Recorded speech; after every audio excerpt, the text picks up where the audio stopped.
दुनिया के कई देशों में कोरोना को लेकर हाहाकार मचा हुआ है। कोरोना के खतरे को देखते हुए मोदी सरकार भी एक्शन मोड में है। यहां तक कि खुद पीएम मोदी कोरोना की तैयारियों की मॉनिटरिंग कर रहे हैं। पीएम मोदी की हाई लेवल मीटिंग के बाद हेल्थ मिनिस्टर ने इंटरनेशनल ट्रैवलर्स के लिए गाइडलाइंस जारी कर दी हैं। पैसेंजर्स की रैंडम सैंपलिंग के निर्देश दिए गए हैं।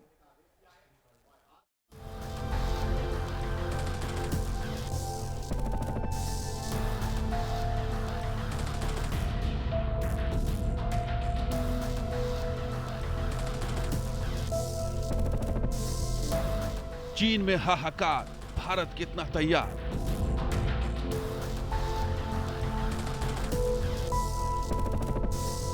लौटा मास्क, सोशल डिस्टेंसिंग से बनेगी बात।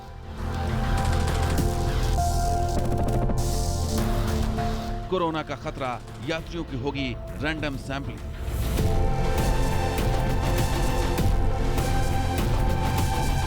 वेरिएंट BF7 का अलर्ट, एक्शन में सरकार।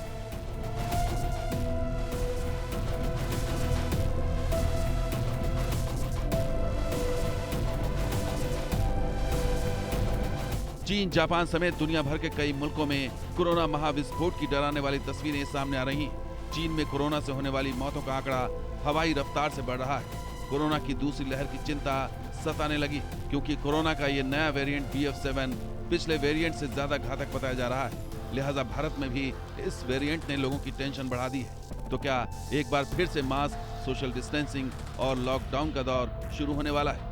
विदेशों में कोरोना से पैदा हुई भयावह स्थिति को देखते हुए सरकार फुल एक्शन में है। पिछली बार की तरह ही इस बार भी खुद पीएम ने मोर्चा संभाल लिया है। देश की जनता को कोरोना से कैसे महफूज रखा जाए, इसकी मेगा प्लानिंग की जा रही है। मंत्रियों अफसरों के साथ ब्लूप्रिंट तैयार किया जा रहा है। हाई लेवल मीटिंग की जा रही है।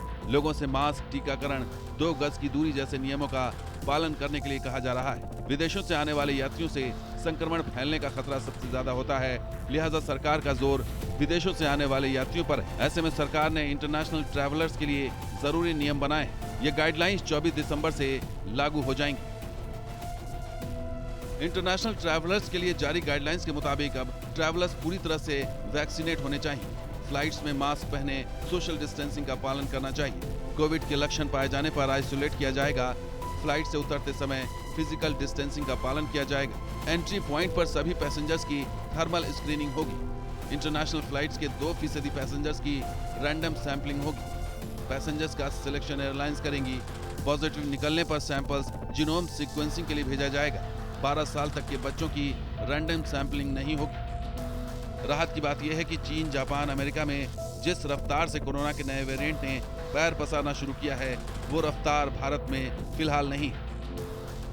पिछले 24 घंटे की बात करें तो देश में कोरोना संक्रमण के 185 नए मामले सामने आए हैं। एक्टिव मरीजों की संख्या 3408, जबकि एक दिन में सबसे ज्यादा 84 केस केरल में पाए गए हैं। तो वहीं दिल्ली में पिछले 24 घंटे में 5 नए मरीजों का पता चला है, जबकि एक की मौत कोरोना से हुई। इधर गुजरात में चीन से लौटे भावनगर शहर के कारोबारी की कोरोना रिपोर्ट पॉजिटिव आई है, जिसके सैंपल जीनोम सीक्वेंसिंग के लिए गांधीनगर भेजा गया है। मोदी का वैक्सीनेशन महाअभियान कोरोना के खिलाफ लड़ाई में हिट रहा है। भारत ने जिस तरह से टीकाकरण अभियान चलाया, वो दुनिया भर के सामने मिसाल बना। 2 गज की दूरी और मास्क है जरूरी जैसे कदम भी रामबाण साबित हुए। ऐसे में अब जब दूसरी लहर की आशंका जताई जा रही है, इन्हीं हथियारों की बदौलत कोरोना के नए वेरिएंट BF7 को मात देने की तैयारी है। Team news nation.